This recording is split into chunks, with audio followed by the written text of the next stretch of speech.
Adventure 7 In His Last Bow by Sir Arthur Conan Doyle. The Adventure of the Devil's Foot. In recording from time to time some of the curious experiences and interesting recollections which I associate with my long and intimate friendship with Mr. Sherlock Holmes, I have continually been faced by difficulties caused by his own aversion to publicity. To his sombre and cynical spirit all popular applause was always abhorrent, and nothing amused him more at the end of a successful case than to hand over the actual exposure to some orthodox official, and to listen with a mocking smile to the general chorus of misplaced congratulation.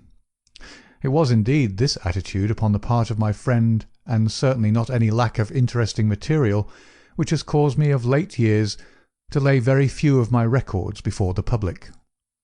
My participation in some of his adventures was always a privilege which entailed discretion and reticence upon me. It was then with considerable surprise that I received a telegram from Holmes last Tuesday. He's never been known to write where a telegram would serve, in the following terms: "Why not tell them of the Cornish horror? Strangest case I have handled." I have no idea what backward sweep of memory had brought the matter fresh to his mind, or what freak had caused him to desire that I should recount it. But I hasten, before another cancelling telegram may arrive, to hunt out the notes which give me the exact details of the case, and to lay the narrative before my readers. It was, then, in the spring of the year 1897 that Holmes' iron constitution showed some symptoms of giving way in the face of constant hard work of a most exacting kind, aggravated perhaps by occasional indiscretions of his own. In March of that year, Dr. Moore Agar of Harley Street, whose dramatic introduction to Holmes I may some day recount, gave positive injunctions that the famous private agent lay aside all his cases and surrender himself to complete rest if he wished to avert an absolute breakdown. The state of his health was not a matter in which he himself took the faintest interest, for his mental detachment was absolute, but he was induced at last, on the threat of being permanently disqualified from work, to give himself a complete change of scene and air. Thus it was that in the early spring of that year we found ourselves together in a small cottage near Poldhu Bay, at the further extremity of the Cornish peninsula. It was a singular spot, and one peculiarly well suited to the grim humour of my patient. From the windows of our little whitewashed house, which stood high upon a grassy headland, we looked down upon the whole sinister semicircle of Mounts Bay, that old death-trap of sailing vessels, with its fringe of black cliffs and surge-swept reefs, on which innumerable seamen have met their end. With a northerly breeze, it lies placid and sheltered, inviting the storm-tossed craft to tack into it for rest and protection. Then come the sudden swirl round of the wind, the blistering gale from the south-west, the dragging anchor, the lee shore, and the last battle in the creaming breakers. The wise mariner stands far out from that evil place. On the land side our surroundings were as sombre as on the sea. It was a country of rolling moors, lonely and dun-coloured, with an occasional church tower to mark the site of some old-world village. In every direction upon these moors there were traces of some vanished race which had passed utterly away, and left as its sole record strange monuments of stone, irregular mounds which contained the burned ashes of the dead, and curious earthworks which hinted at prehistoric strife. The glamour and mystery of the place, with its sinister atmosphere of forgotten nations, appealed to the imagination of my friend, and he spent much of his time in long walks and solitary meditations upon the moor. The ancient Cornish language had also arrested his attention, and he had, I remember, conceived the idea that it was akin to the Chaldean, and had been largely derived from the Phoenician traders in tin. He had received a consignment of books upon philology, and was settling down to develop this thesis, when suddenly, to my sorrow and to his unfeigned delight, we found ourselves, even in that land of dreams, plunged into a problem at our very doors, which was more intense, more engrossing, and infinitely more mysterious than any of those which had driven us from London. Our simple life and peaceful, healthy routine were violently interrupted, and we were precipitated into the midst of a series of events which caused the utmost excitement, not only in Cornwall, but throughout the whole west of England. Many of my readers may retain some recollection of what was called at the time the Cornish horror, though a most imperfect account of the matter reached the London press. Now, after 13 years, I will give the true details of this inconceivable affair to the public. I have said that scattered towers marked the villages which dotted this part of Cornwall. The nearest of these was the hamlet of Tredannick Wallace, where the cottages of a couple of hundred inhabitants clustered round an ancient moss-grown church. The vicar of the parish, Mr. Roundhay, was something of an archaeologist, and as such Holmes had made his acquaintance. He was a middle-aged man, portly and affable, with a considerable fund of local lore. At his invitation we had taken tea at the vicarage, and had come to know also Mr. Mortimer Tregennis, an independent gentleman who increased the clergyman's scanty resources by taking rooms in his large, straggling house. The vicar, being a bachelor, was glad to come to such an arrangement, though he had little in common with his lodger, who was a thin, dark, spectacled man, with a stoop which gave the impression of actual physical deformity. I remember that during our short visit we found the vicar garrulous, but his lodger strangely reticent, a sad-faced, introspective man, sitting with averted eyes, brooding apparently upon his own affairs. These were the two men who entered abruptly into our little sitting-room on Tuesday, March the 16th, shortly after our breakfast hour, as we were smoking together, preparatory to our daily excursion upon the moors. "Mr. Holmes," said the vicar in an agitated voice, "the most extraordinary and tragic affair has occurred during the night. It is the most unheard-of business. We can only regard it as a special providence that you should chance to be here at the time, for in all England you are the one man we need." I glared at the intrusive vicar with no very friendly eyes, but Holmes took his pipe from his lips and sat up in his chair like an old hound who hears the view hallo. He waved his hand to the sofa, and our palpitating visitor with his agitated companion sat side by side upon it. Mr. Mortimer Tregennis was more self-contained than the clergyman, but the twitching of his thin hands and the brightness of his dark eyes showed that they shared a common emotion. "Shall I speak or you?" he asked of the vicar. "Well, as you seem to have made the discovery, whatever it may be, and the vicar to have had it second-hand, perhaps you'd better do the speaking," said Holmes. I glanced at the hastily clad clergyman with the formally dressed lodger seated beside him, and was amused at the surprise which Holmes's simple deduction had brought to their faces. "Perhaps I'd best say a few words first," said the vicar, "and then you can judge if you will listen to the details from Mr. Tregennis, or whether we should not hasten at once to the scene of this mysterious affair.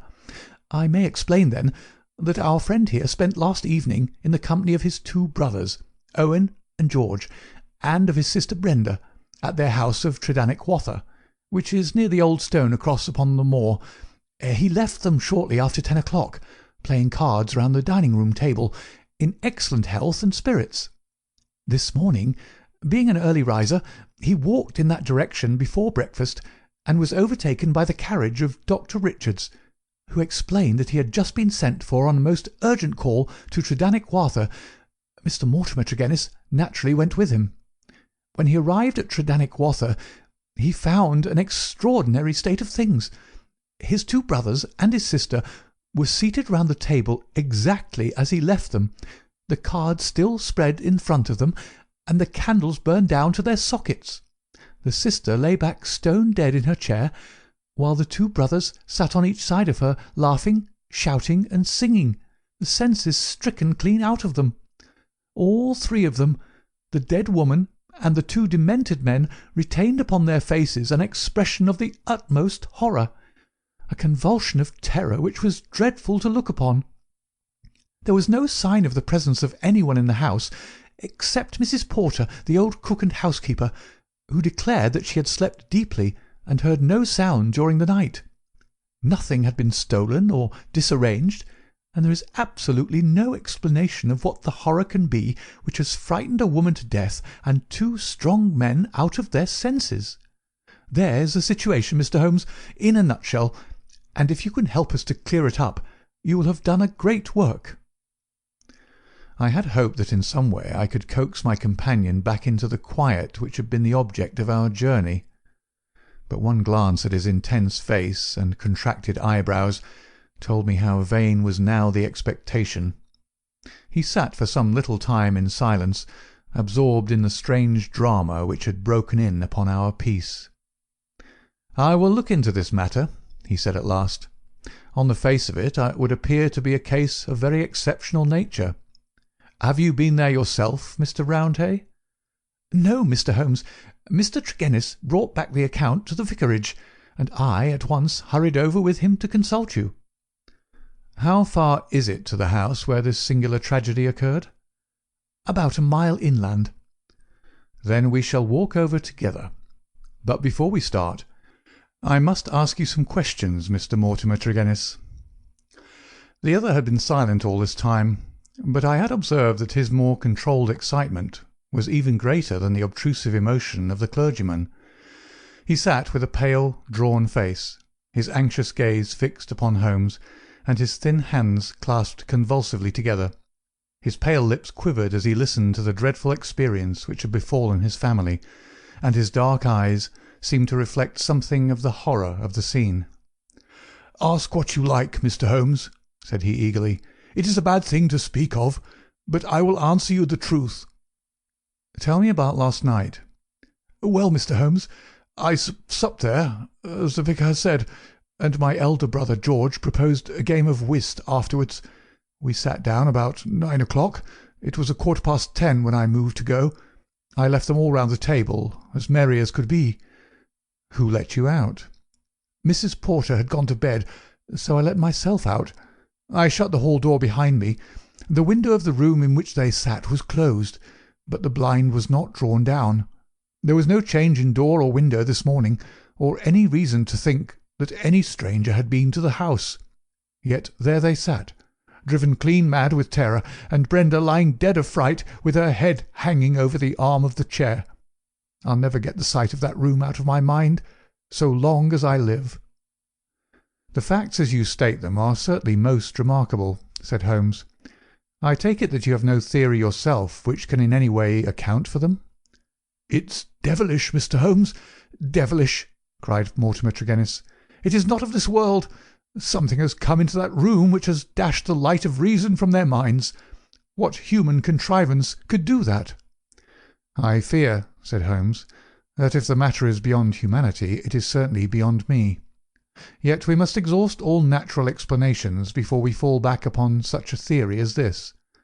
As to yourself, Mr. Tregennis, I take it you were divided in some way from your family since they lived together and you had some rooms apart." "That is so, Mr. Holmes, though the matter is past and done with. We were a family of tin miners at Redruth, but we sold our venture to a company and so retired with enough to keep us. I won't deny that there was some feeling about the division of the money, and it stood between us for a time, but it was all forgiven and forgotten, and we were the best of friends together." "Looking back at the evening which you spent together, does anything stand out in your memory as throwing any possible light upon the tragedy? Think carefully, Mr. Tregennis, for any clue which can help me." "There's nothing at all, sir." "Your people were in their usual spirits?" "Never better." "Were they nervous people? Did they ever show any apprehension of coming danger?" "Nothing of the kind." "You have nothing to add, then, which could assist me?" Mortimer Tregennis considered earnestly for a moment. "There is one thing occurs to me," said he at last. "As we sat at the table, my back was to the window, and my brother George, he being my partner at cards, was facing it. I saw him once look hard over my shoulder, so I turned round and looked also. The blind was up and the window shut, but I could just make out the bushes on the lawn, and it seemed to me for a moment that I saw something moving among them. I couldn't even say if it was man or animal, but I just thought there was something there. When I asked him what he was looking at, he told me that he had the same feeling. That is all that I can say." "Did you not investigate?" "No, the matter passed as unimportant." "You left them, then, without any premonition of evil?" "None at all." "I am not clear how you came to hear the news so early this morning." "I am an early riser, and generally take a walk before breakfast. This morning I had hardly started when the doctor in his carriage overtook me. He told me that old Mrs. Porter had sent a boy down with an urgent message. I sprang in beside him and we drove on. When we got there we looked into that dreadful room. The candles and the fire must have burned out hours before, and they had been sitting there in the dark until dawn had broken. The doctor said Brenda must have been dead at least 6 hours. There were no signs of violence. She just lay across the arm of the chair with that look on her face. George and Owen were singing snatches of songs and gibbering like two great apes. Oh, it was awful to see. I couldn't stand it, and the doctor was as white as a sheet. Indeed, he fell into a chair in a sort of faint, and we nearly had him on our hands as well." "Remarkable, most remarkable," said Holmes, rising and taking his hat.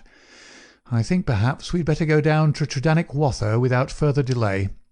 I confess that I have seldom known a case which at first sight presented a more singular problem." Our proceedings that first morning did little to advance the investigation. It was marked, however, at the outset by an incident which left the most sinister impression upon my mind. The approach to the spot at which the tragedy occurred is down a narrow, winding country lane. While we made our way along it, we heard the rattle of a carriage coming towards us, and stood aside to let it pass.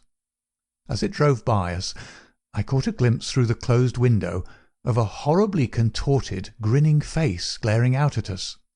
Those staring eyes and gnashing teeth flashed past us like a dreadful vision.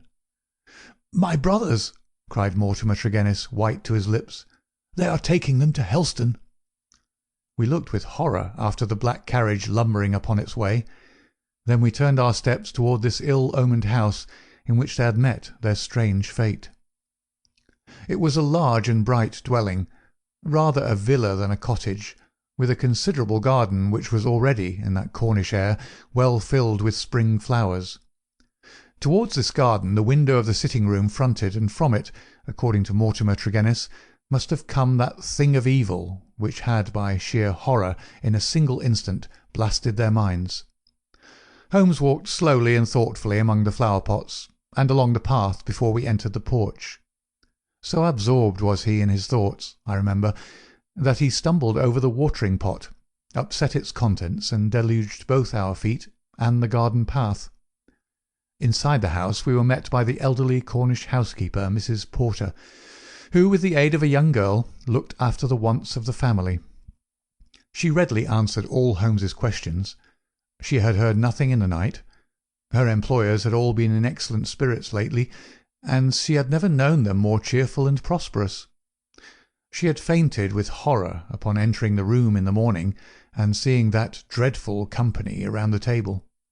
She had, when she recovered, thrown open the window to let the morning air in, and had run down to the lane when she sent a farm lad for the doctor. The lady was on her bed upstairs if we cared to see her. It took 4 strong men to get the brothers into the asylum carriage.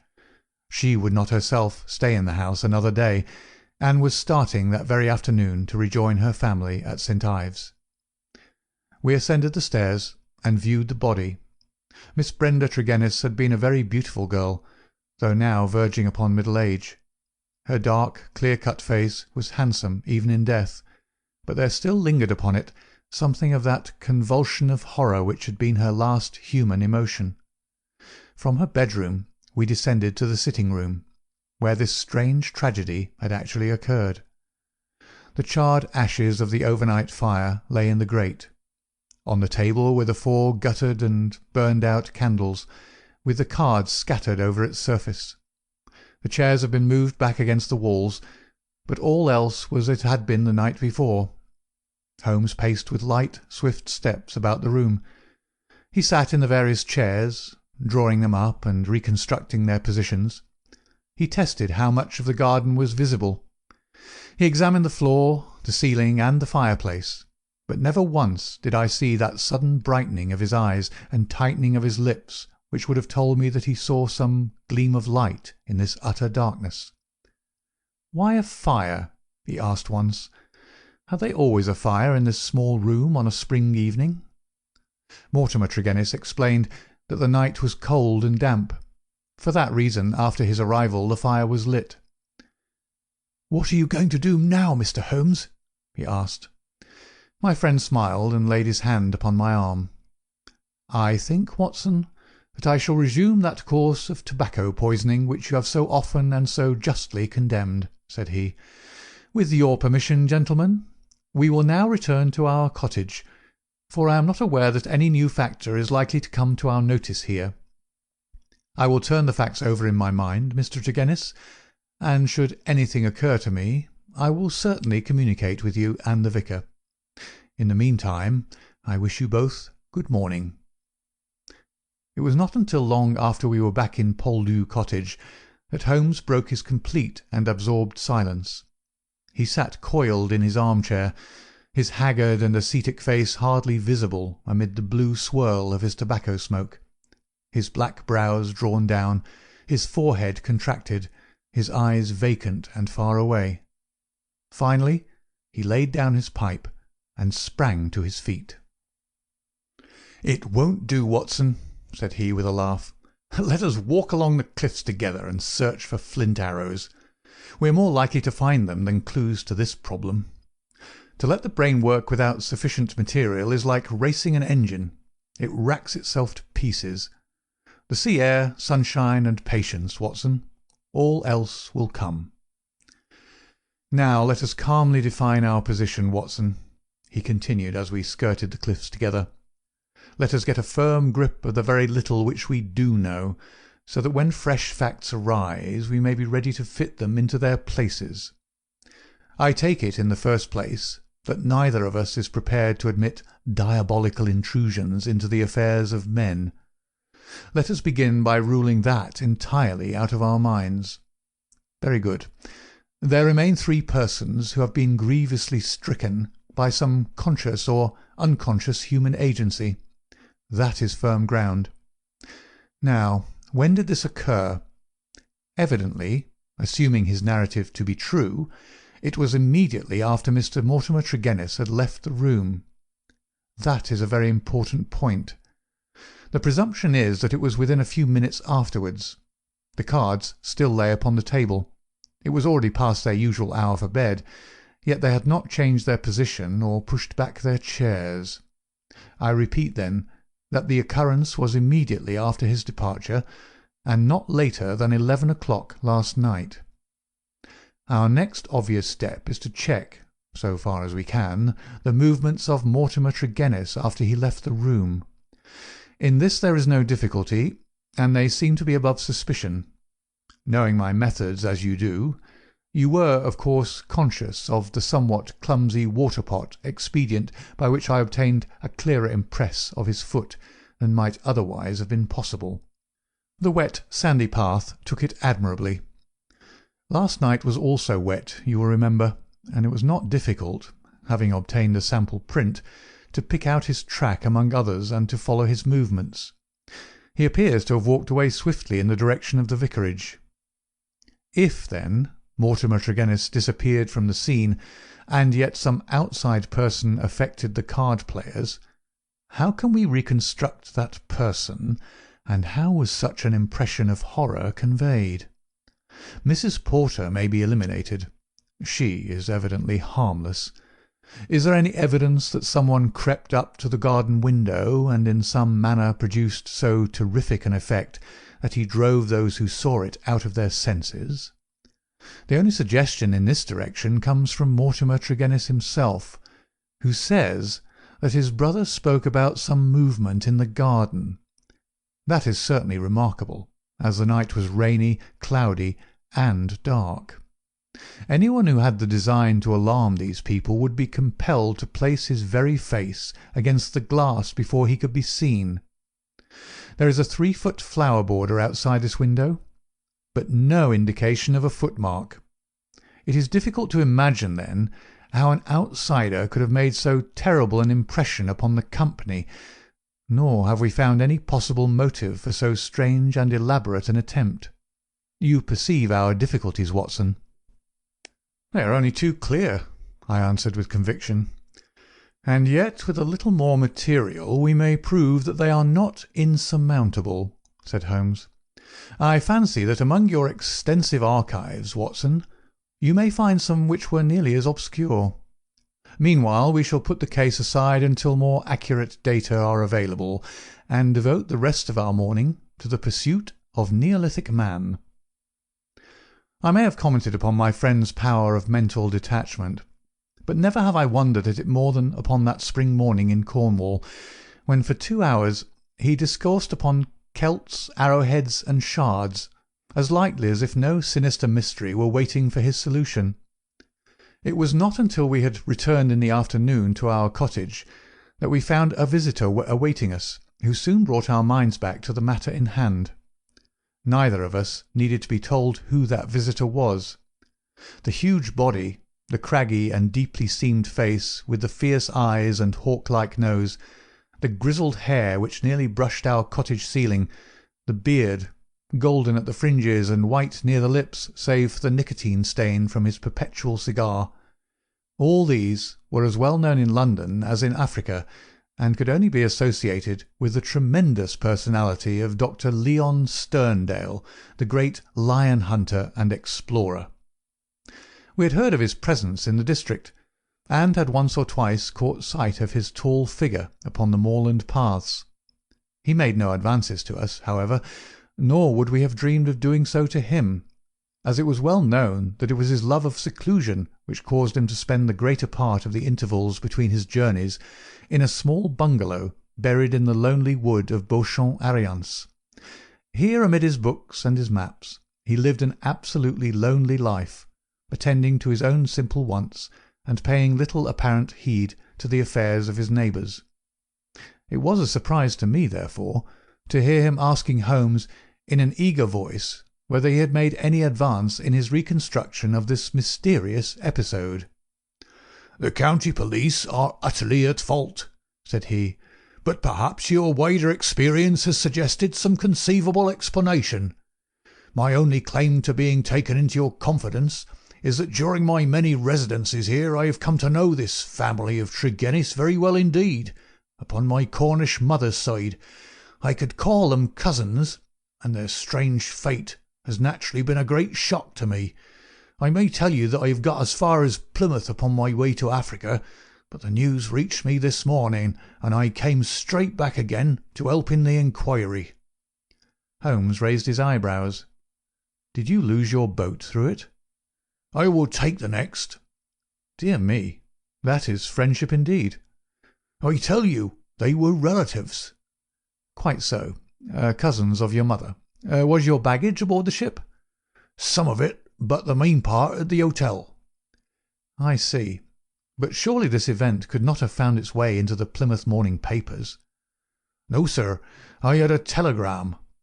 "Might I ask from whom?" A shadow passed over the gaunt face of the explorer. "You are very inquisitive, Mr. Holmes."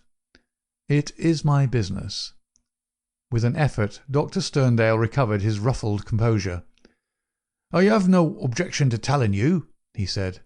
"It was Mr. Rounday, the vicar, who sent me the telegram which recalled me." "Thank you," said Holmes.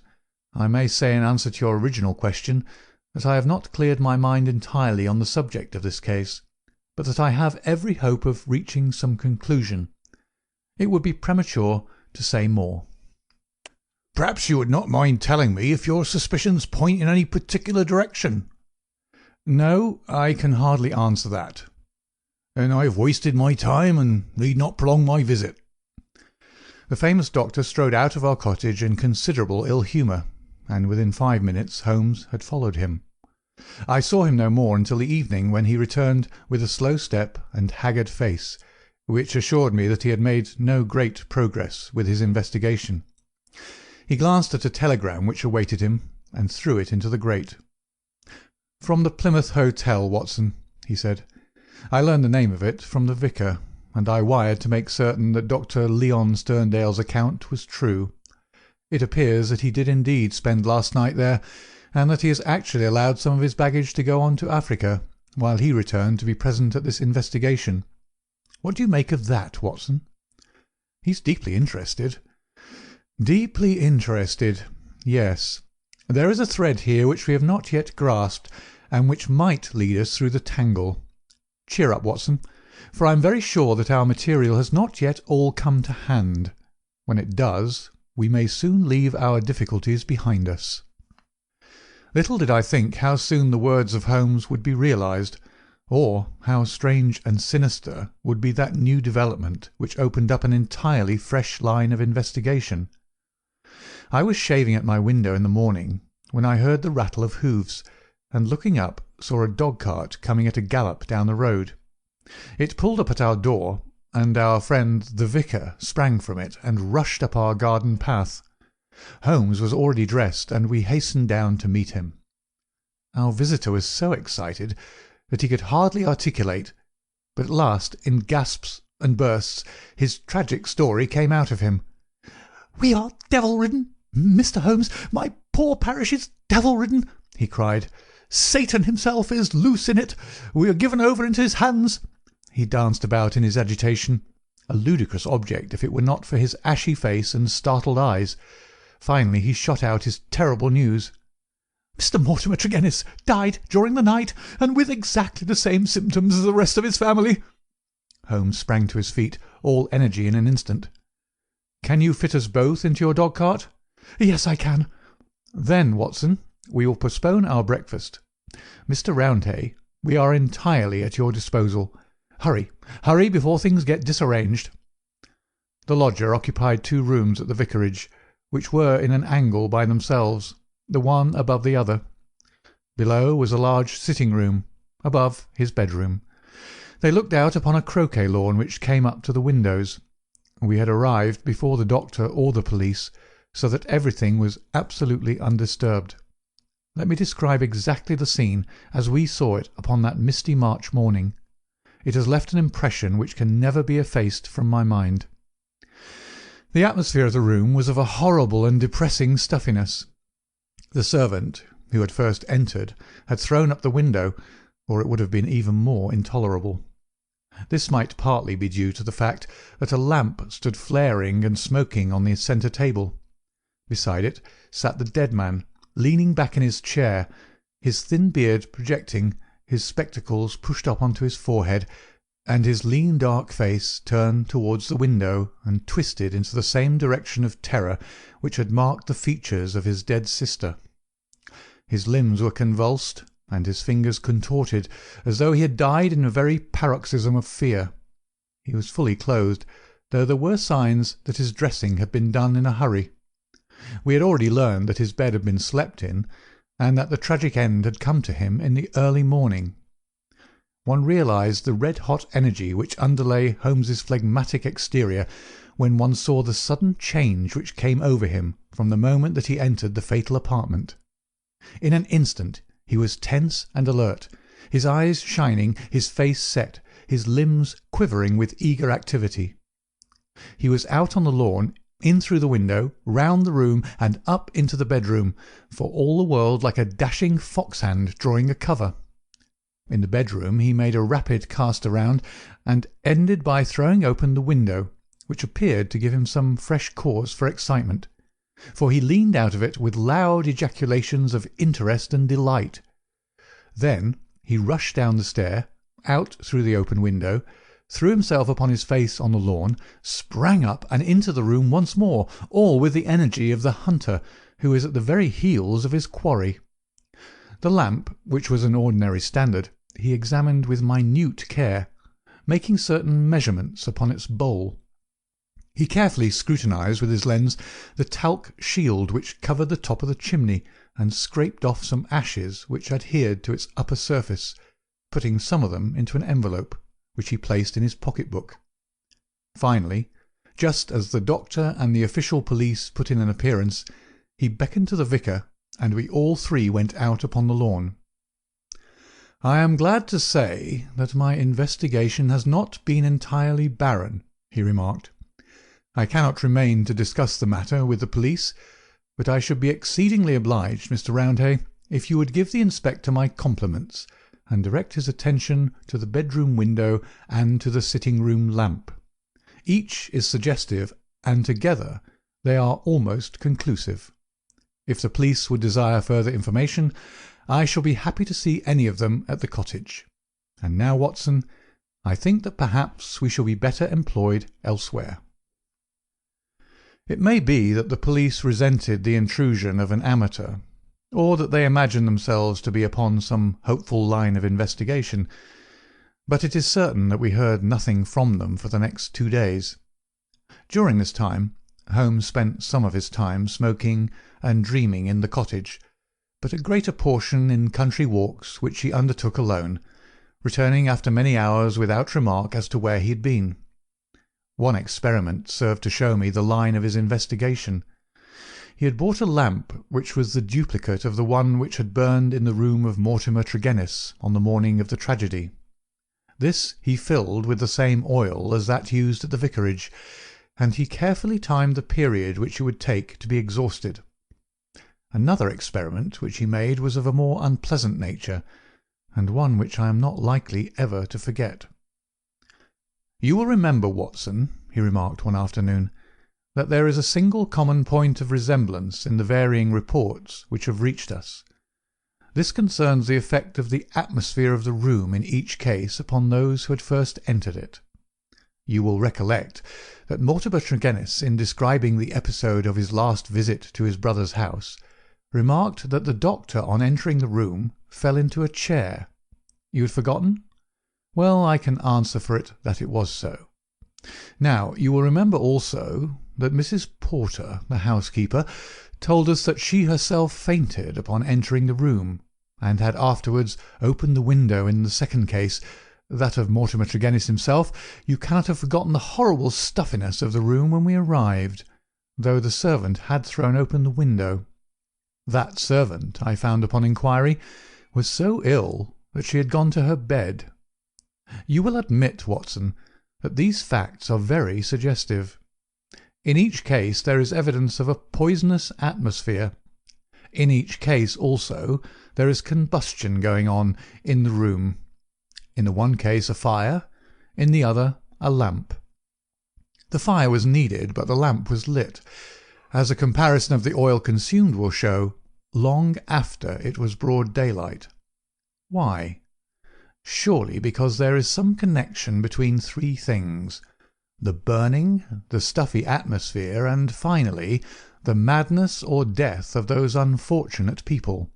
That is clear, is it not? It would appear so. At least we may accept it as a working hypothesis. We will suppose, then, that something was burned in each case which produced an atmosphere causing strange toxic effects. Very good. In the first instance, that of the Tregennis family, this substance was placed in the fire. Now the window was shut, but the fire would naturally carry fumes to some extent up the chimney. Hence one would expect the effects of the poison to be less than in the second case, where there was less escape for the vapour. The result seems to indicate that it was so, since in the first case only the woman, who had presumably the more sensitive organism, was killed, the others exhibiting that temporary or permanent lunacy which is evidently the first effect of the drug. In the second case the result was complete. The facts, therefore, seem to bear out the theory of a poison which worked by combustion. With this train of reasoning in my head, I naturally looked about in Mortimer Tregennis's room to find some remains of this substance. The obvious place to look was the talc shelf, or smoke guard of the lamp. There, sure enough, I perceived a number of flaky ashes, and round the edges a fringe of brownish powder, which had not yet been consumed. Half of this I took as you saw, and I placed it in an envelope. Why half, Holmes? It is not for me, my dear Watson, to stand in the way of the official police force. I leave them all the evidence which I found. The poison still remained upon the talc, had they the wit to find it.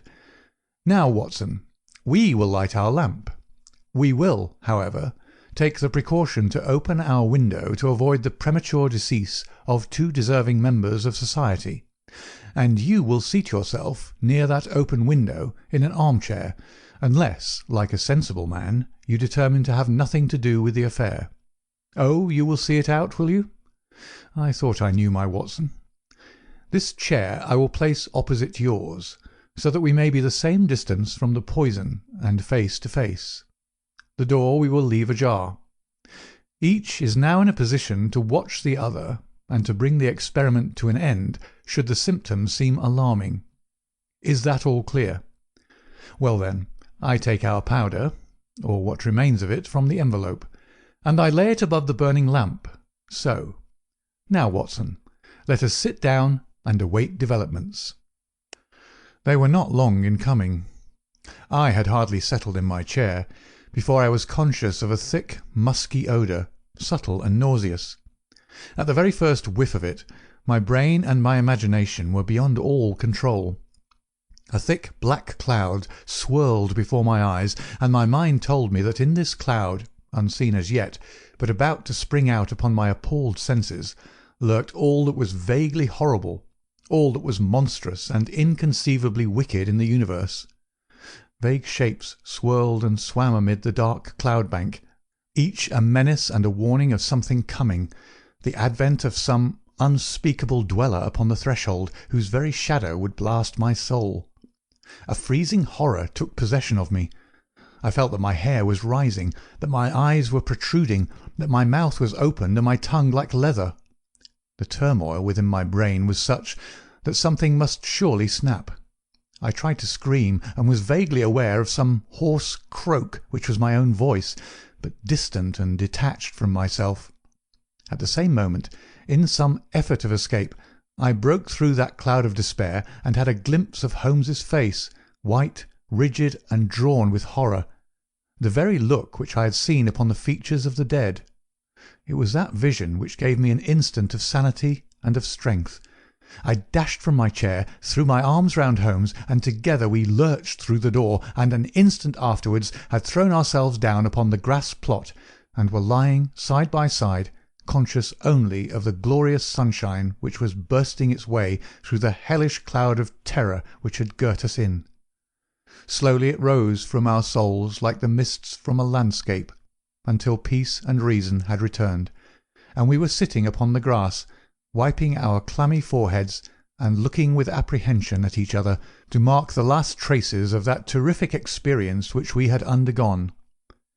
"Upon my word, Watson," said Holmes at last with an unsteady voice, "I owe you both my thanks and an apology.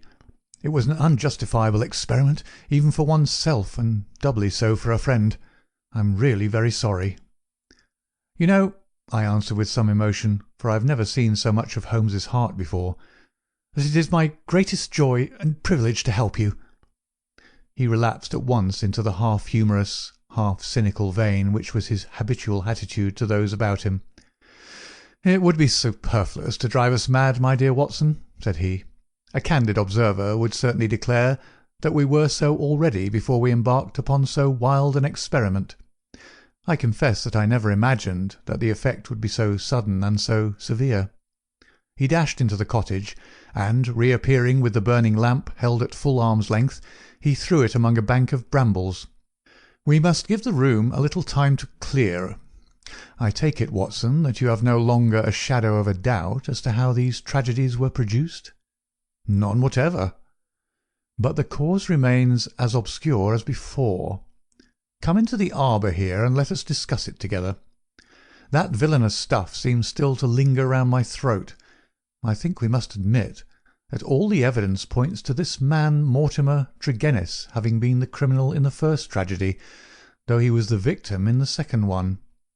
We must remember, in the first place, that there is some story of a family quarrel followed by a reconciliation. How bitter that quarrel may have been, or how hollow the reconciliation, we cannot tell. When I think of Mortimer Tregennis, with the foxy face and the small, shrewd, beady eyes behind the spectacles, He is not a man whom I should judge to be of a particularly forgiving disposition. Well, in the next place, you will remember that this idea of someone moving in the garden, which took our attention for a moment from the real cause of the tragedy, emanated from him. He had a motive in misleading us. Finally, if he did not throw the substance into the fire at the moment of leaving the room, who did do so? The affair happened immediately after his departure. Had anyone else come in, the family would certainly have risen from the table. Besides, in peaceful Cornwall, visitors did not arrive after 10 o'clock at night. We may take it, then, that all the evidence points to Mortimer Tregennis as the culprit. Then his own death was suicide. Well, Watson, it is on the face of it a not impossible supposition. The man who had the guilt upon his soul of having brought such a fate upon his own family might well be driven by remorse to inflict it upon himself. There are, however, some cogent reasons against it. Fortunately, there is one man in England who knows all about it, and I have made arrangements by which we shall hear the facts this afternoon from his own lips. Ah, he is a little before his time. Perhaps you would kindly step this way, Dr. Leon Sterndale. We have been conducting a chemical experiment indoors which has left our little room hardly fit for the reception of so distinguished a visitor. I had heard the click of the garden gate, and now the majestic figure of the great African explorer appeared upon the path. He turned in some surprise towards the rustic arbour in which we sat. "You sent for me, Mr. Holmes? I had your note about an hour ago, and I have come, though I really do not know why I should obey your summons." "Perhaps we can clear the point up before we separate," said Holmes. "Meanwhile, I am much obliged to you for your courteous acquiescence. You will excuse this informal reception in the open air, but my friend Watson and I have nearly furnished an additional chapter to what the papers call the Cornish horror, and we prefer a clear atmosphere for the present. Perhaps, since the matters which we have to discuss will affect you personally in a very intimate fashion, it is as well that we should talk where there can be no eavesdropping." The explorer took his cigar from his lips and gazed sternly at my companion. "I am at a loss to know, sir," he said, "what you can have to speak about which affects me personally in a very intimate fashion." "The killing of Mortimer Tregennis," said Holmes. For a moment I wished that I were armed. Sterndale's fierce face turned to a dusky red.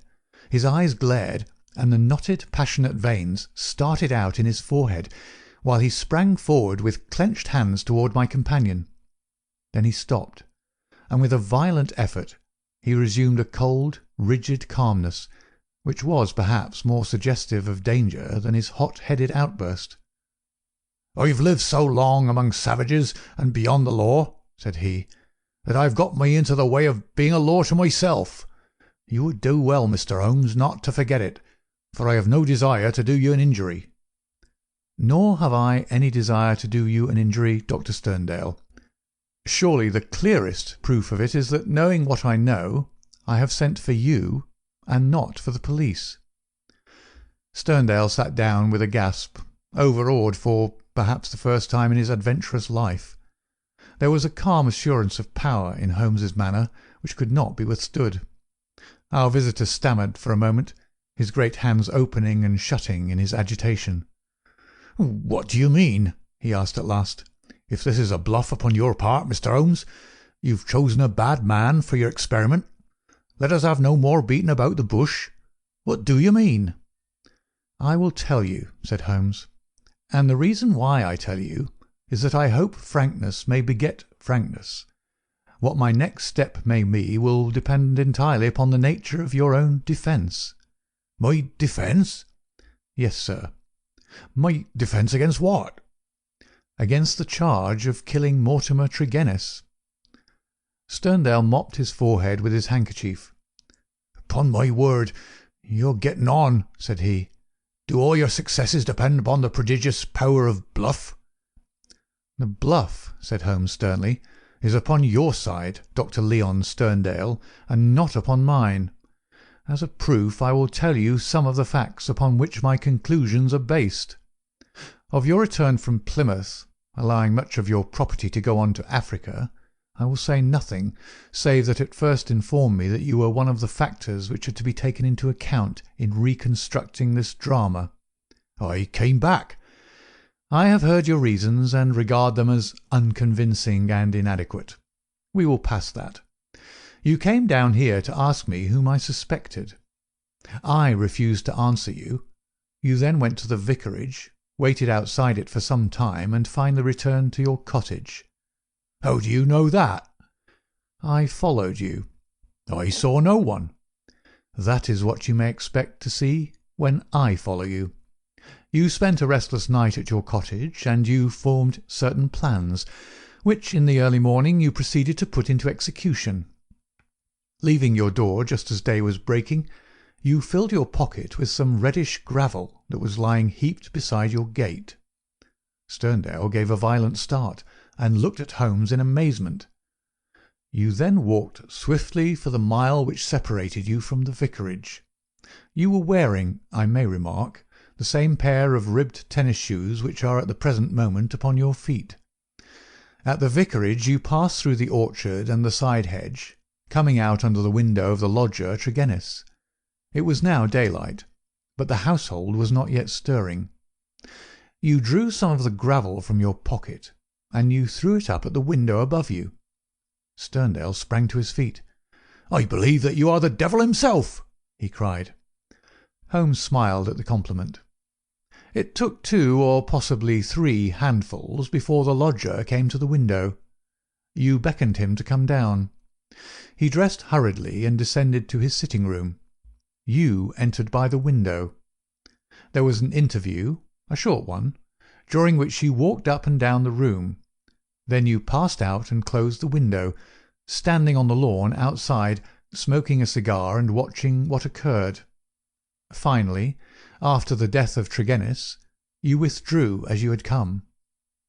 Now, Dr. Sterndale, how do you justify such conduct, and what were the motives for your actions?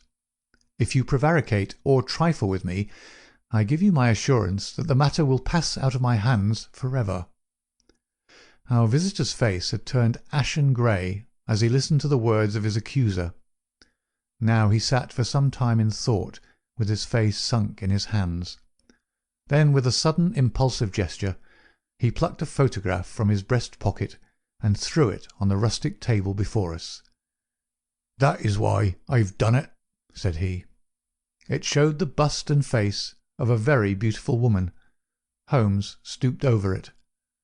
"Brenda Tregennis," said he. "Yes, Brenda Tregennis," repeated our visitor. "For years I've loved her. For years she loved me. There is the secret of that Cornish seclusion which people have marvelled at. It has brought me close to the one thing on earth that was dear to me. I could not marry her, for I have a wife who has left me for years, and yet whom, by the deplorable laws of England, I could not divorce. For years Brenda waited, for years I waited, and this is what we have waited for." A terrible sob shook his great frame, and he clutched his throat under his brindled beard. Then, with an effort, he mastered himself and spoke on. "The vicar knew. He was in our confidence. He would tell you that she was an angel upon earth. That was why he telegraphed to me and I returned. What was my baggage or Africa to me when I learned that such a fate had come upon my darling? There you have the missing clue to my action, Mr. Holmes." "Proceed," said my friend. Dr. Sterndale drew from his pocket a paper packet and laid it upon that table. On the outside was written "Radix Pedis Diaboli," with a red poison label beneath it. He pushed it toward me. "I understand that you are a doctor, sir. Have you ever heard of this preparation?" "Devil's foot root? No, I've never heard of it." "It is no reflection upon your professional knowledge," said he, "for I believe that, save for one sample in a laboratory at Buda, there is no other specimen in Europe. It has not yet found its way either into the pharmacopoeia or into the literature of toxicology. The root is shaped like a foot, half human, half goat-like, hence the fanciful name given by a botanical missionary. It's used as an ordeal poison by the medicine men in certain districts of West Africa, and is kept as a secret among them. This particular specimen I obtained under very extraordinary circumstances in the Ubangi country." He opened the paper as he spoke and disclosed a heap of reddish-brown, snuff-like powder. "Well, sir?" asked Holmes sternly. "I'm about to tell you, Mr. Holmes, all that actually occurred, for you already know so much that it's clearly to my interest that you should know all. I've already explained the relationship in which I stood to the Tregennis family. For the sake of the sister I was friendly with the brothers. There was a family quarrel about money which estranged this man Mortimer, but it was supposed to be made up, and I afterwards met him as I did the others. He was a sly, subtle, scheming man, and several things arose which gave me a suspicion of him, but I had no cause for any positive quarrel. One day, only a couple of weeks ago, he came down to my cottage, and I showed him some of my African curiosities. Among other things, I exhibited this powder, and I told him of its strange properties, how it stimulates those brain centres which control the emotion of fear, and how either madness or death is the fate of the unhappy native who is subjected to the ordeal by the priest of his tribe. I told him also how powerless European science would be to detect it. How he took it, I cannot say, for I never left the room, but there is no doubt that it was then, while I was opening cabinets and stooping to boxes, that he managed to abstract some of that devil's foot root. I well remember how he plied me with questions as to the amount and the time that he was needed for its effect, but I little dreamed that he could have a personal reason for asking. I thought no more of this matter until the vicar's telegram reached me at Plymouth. This villain had thought that I would be at sea before the news could reach me, and that I should be lost for years in Africa. But I returned at once, of course. I couldn't listen to the details without feeling assured that my poison had been used. I came round to see you on the chance that some other explanation had suggested itself to you, but there could be none. I was convinced that Mortimer Tregennis was the murderer, that for the sake of money, and with the idea perhaps that if the other members of his family were all insane, he would be the sole guardian of their joint property. He'd used the devil's foot powder upon them, driven two of them out of their senses, and killed his sister Brenda, the one human being whom I've ever loved or who has ever loved me. There was his crime. What was to be his punishment? Should I appeal to the law? Where were my proofs? I knew that the facts were true, but could I help to make a jury of countrymen believe so fantastic a story?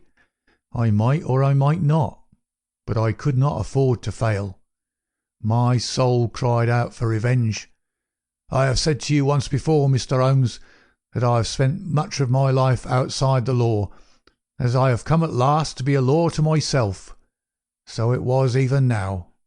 I determined that the fate which he had given to others should be shared by himself. Either that, or I would do justice upon him with my own hand. In all England there can be no man who sets less value upon his own life than I do at the present moment. Now, I have told you all. You have yourself supplied the rest. I did as you say after a restless night, set off early from my cottage. I foresaw the difficulty of arousing him, so I gathered some gravel from the pile which you have mentioned, and I used it to throw up to his window. He came down and admitted me through the window of the sitting-room. I laid his offence before him. I told him that I had come both as judge and executioner. The wretch sank into a chair, paralysed at the sight of my revolver. I lit the lamp, but the powder above it, and stood outside the window, ready to carry out my threat to shoot him should he try to leave the room. In 5 minutes he died. My God, how he died! But my heart was flint, for he endured nothing which my innocent darling had not felt before him. There's my story, Mr. Holmes. Perhaps if you loved a woman, you'd have done as much yourself. At any rate, I'm in your hands. You can take what steps you like. As I've already said, there's no man living who can fear death less than I do." Holmes sat for some little time in silence. "What were your plans?" he asked at last. I had intended to bury myself in Central Africa. My work there is but half finished." "Go and do the other half," said Holmes. "I, at least, am not prepared to prevent you."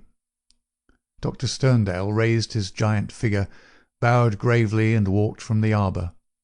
Holmes lit his pipe and handed me his pouch.